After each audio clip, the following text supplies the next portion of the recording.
Hi everyone, this is Amy and welcome back to my channel. Today we're making Thai Royal Flower Dumplings.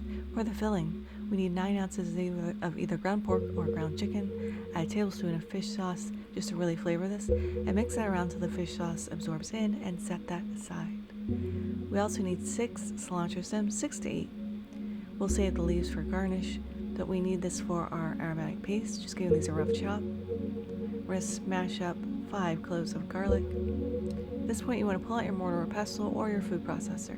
I like the mortar or pestle because it lets me get a little frustration. First we're going to add a teaspoon of white peppercorns, give that a little smash before adding in the garlic and the cilantro stems and smashing that up until you get somewhat of a paste. It's not going to be like a smooth paste of course, but just a nice chunky paste.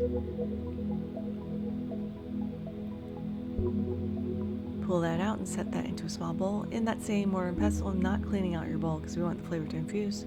We're going to add a tablespoon of toasted sesame seeds and a quarter cup of toasted or roasted peanuts. We really want to smash this up pretty fine because we don't want anything poking through our dough. So we want pieces like 1/8 of an inch largest. Pull that out. We also need to dice up a quarter of a cup of white onion, and you want a really fine little dice on this. Again, we don't want anything poking through our dough because it's kind of fragile.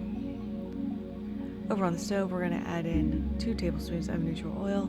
We're going to add in the cilantro, garlic, and pepper first, along with our quarter of a cup of white onion. And we're just going to saute this until the onion starts turning translucent. Once it does, we can add in our pork, and you really want to break up this pork into small pieces as well. You want to cook this almost all the way through. We're also going to add in some palm sugar. This is 2.5 ounces. If you don't have palm sugar, just use brown. You want to cook that until it's melted before adding the peanuts and the sesame seeds and cooking this until that pork is all the way through. Pulling that out and setting that aside to cool and letting this sit overnight because it's going to add a ton of flavor. The next morning, pull it out, bring to room temperature, and we're just going to start rolling our filling into tiny little balls. Once they're all rolled up, you can cover them up with a little saran wrap and pop them back in the fridge to continue to set up in this shape now. For garnish, we need to fry a whole head of garlic. So into a small pot, we're going to add a quarter of a cup of neutral oil and a whole head of minced garlic. And you do have to babysit this, garlic burns really quickly, so just fry it to golden. Then we're going to separate the oil from the solids, but keep both. Set that aside. We need another magic ingredient for this, and it is butterfly pea flowers. And this turns gins or liquids purple. If you've ever had the purple gin, that's what they use for this. So 20 flowers should do it. We're going to measure out 3/4 a cup of boiling water, add that to our flowers, and we're just going to let this steep for 15 minutes. You're going to see it's blue now, but it's going to start to deepen up. After 15 minutes, steep out the flowers. I'm using my miso strainer, but use what you have. Pressing out all the liquid. And we're going to hit this with a teaspoon of lime juice because it's going to turn this even more purple. Right now it's a little dark bluish purple, but we want it purple. Okay, now we can make the dough itself. In a small bowl, we're going to add just under a cup of regular rice flour.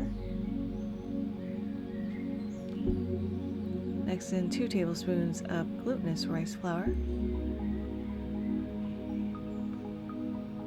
3 tablespoons of arrowroot starch, which will keep it soft, 3 tablespoons of coconut milk. Give that a little stir before drizzling in our pea flour water. And we want to get out as many lumps as possible. Now this is a unique dough because we need to cook this to bring it together. Once you get all the lumps, add it to a non-stick pan. And this should take 5 minutes at the most, and just keep stirring this until you get a dough. This may seem weird, but the arrowroot starch is going to help evaporate that out. You can see here it's starting to come together. Once it does, tip it out on a floured surface, and it is going to be hot, so I'm just using my spatula until it's cool enough to touch. But I swear I have hands of steel because I just went ahead and started kneading this until we get a nice smooth dough. Now we want to cover this up with a towel so nothing dries out. And how we're going to make this, we're going to pull off a little ball, roll it in our hands, keeping an extra bowl of rice flour in case anything sticks, patting this flat, grabbing one of our balls of filling,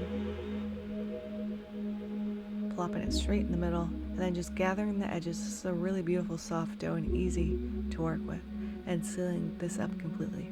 I did get the special tweezers for this. You don't have to, but it makes it look so pretty. It adds a little bit of texture and decorations, and you can get them from any big box store, and they're pretty inexpensive. Dip them in your flour. We're just going to start forming little petals. Just going around, giving a little squeeze, and doing this all the way around up to the top of our little dumpling. And look how beautiful this little flower is. Putting this in a steamer basket with parchment. Steaming this over the stove covered for 5 minutes before taking off the lid. I like to serve these on a little bit of lettuce, brushing with the garlic oil so nothing dries out. Garnishing with our fried garlic, a little chili, and our cilantro leaves. And this is looking stunning. Now let's go ahead and give this a taste. The dumpling skin itself doesn't taste like anything. Everything is about this meaty, savory, sweet, delicious filling. But there they are. Royal Thai flour dumplings. I hope you all try to make these in your home. Thank you so much for spending time with me again today. I really appreciate every single one of you. If you liked this video, give it a like. If you loved it, please consider subscribing and hitting that notification bell if you haven't already, because I put out new videos every Thursday. Thank you so much again, and until next time, happy cooking.